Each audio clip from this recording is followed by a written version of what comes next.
Hey everyone, hope you're all well. Today I was planning a different video, where I was going to go into what I liked and disliked from the Halo Infinite gameplay demo. Although I've just been looking at different people's reactions and thoughts to the graphics that was shown today during the reveal, and the majority are fairly negative, which I'm sure many of you have seen. Even just judging from the like to dislike ratio on YouTube, it's clear to see that some people are pissed, or at least not happy with what was shown. Of course, I know that 343 wouldn't be able to please everyone, so this isn't about that, or the fact that Sprinter's back, or even the fact they introduced the grappling hook. Everyone is upset because of the graphics, and many people have even jumped the gun saying that Halo Infinite's graphics appear worse than Halo 3's, which was made back in 2007. Do I agree with any of this? Of course not. Although I have to say that first I was a little disappointed. The gameplay looked fantastic and seemed a lot of fun.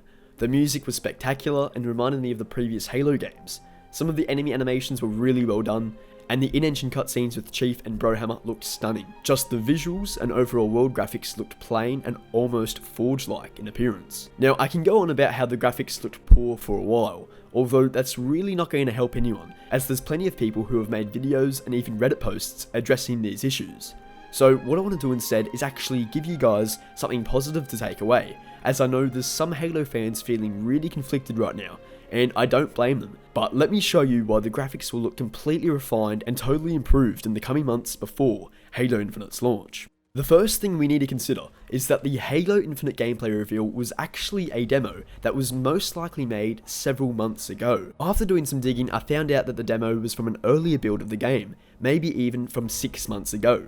Why they would showcase an earlier build, I don't know exactly, but I can believe it as Alana Pierce, a video game journalist, spoke to Paul Crocker and Chris Lee from 343 Industries, where she found out some behind the scenes info, mainly that the demo we all saw today was from an earlier build of the game. So in my opinion, there should be a huge difference from the graphics back then compared to now. And if we take a look at the Halo Infinite gameplay reveal trailer, it's actually much better looking when compared to the demo, which is a huge indicator of the progress they have made on the game. Some weapons look vastly improved, with the most notable improvement being the Mangler, where the gun actually looks super detailed compared to how it appeared in the demo. It's clear that the textures for the weapons were only just being added from these images. Shadows are way more evident here in the trailer, which again was one of the big issues with the demo. The lighting just looks unfinished in the demo, which is why some parts look really bland and boring compared to the trailer, where there is a slight visual upgrade. The Banished appear almost cartoonish, which some people were concerned with, although I think 343 did this to match Halo CE, where the style is very similar.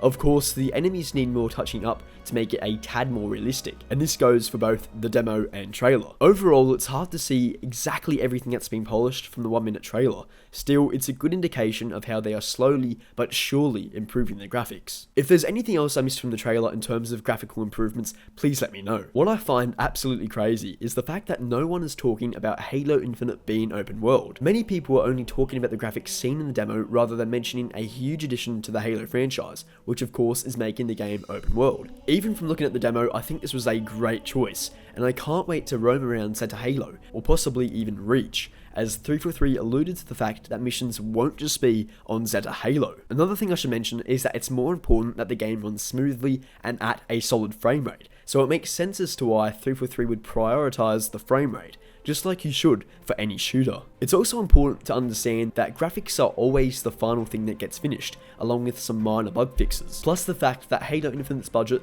is around $500 million, so there is no way the graphics will look anything like the demo at launch. 343 have said that ray tracing will be added just after Infinite's release, so we haven't even seen that in action yet. There really is no point worrying or getting upset over how the graphics look in the demo, as the gameplay is most important, and it seems that they have done an excellent job in that regard, so that now they can properly polish the graphics so it has a more realistic and gritty approach, similar to previous Halo games. I really hope 343 come out in the next few days, maybe addressing the graphical issues seen in the demo, maybe highlighting the fact that it was from an old build just so Halo fans can be reassured the final product will look nothing like the demo. Still, the main takeaway from the demo is that the music is phenomenal, cutscenes look great, enemies move and respond really well to the player, especially in this clip where the brute gets shot several times on the leg, which stutters his run. Simple things like that really improve the game, and I'm glad to see them in Halo Infinite. The gameplay is super smooth and some of the new weapons look awesome, so I'm very intrigued to get my hands on the game. To be pretty blunt, I think people just need to chill. especially since we've only seen around 8 minutes of the game so far, 10 if you count the trailers. But I'm seeing people on Twitter, Facebook, Reddit, you name it, completely disregarding Halo Infinite and the Xbox Series X just after that small little snippet of gameplay that is around 6 months old. So I just hope at the very least this video has helped you get a better understanding of why the graphics will actually look significantly better by the game's launch, and why you really shouldn't make a judgment on the game just yet. 343 have said there's plenty more to come in the coming months, so be ready for that. To wrap up, I just want to say that the game will look and feel completely different at launch for obvious reasons, as they've now got the remaining months to touch up and generally improve the graphics and vehicle models, mainly the Banished Phantom. The game still looks super exciting, and I guarantee the experience will be one to remember once Halo Infinite launches. The Halo community is so fragile at the moment, so it's important to highlight the positives rather than force the negatives upon fans that actually enjoyed the showcase. And I know there's quite a lot of you guys that did. Regardless, I'm very excited to see what comes next, especially knowing that the only thing needing improvements is the graphics, which they now have the time to fix and drastically improve. Alrighty guys, that's going to wrap it up for today. Let me know if you're still excited for Halo Infinite, as I still think the game will be incredible, but in due time. I hope this video has helped clarify any concerns or queries you may have had over Halo Infinite's graphics, and maybe, just maybe, I've made you more optimistic for the game. If you guys would like to join my Discord, the link will be in the description, or if you guys want to just follow me on Twitter, the link for that will be there too. Anyway fam, thanks so much for watching. Please like the video if you enjoyed, and subscribe if you want to support me that little bit extra. Thanks guys, have a good one.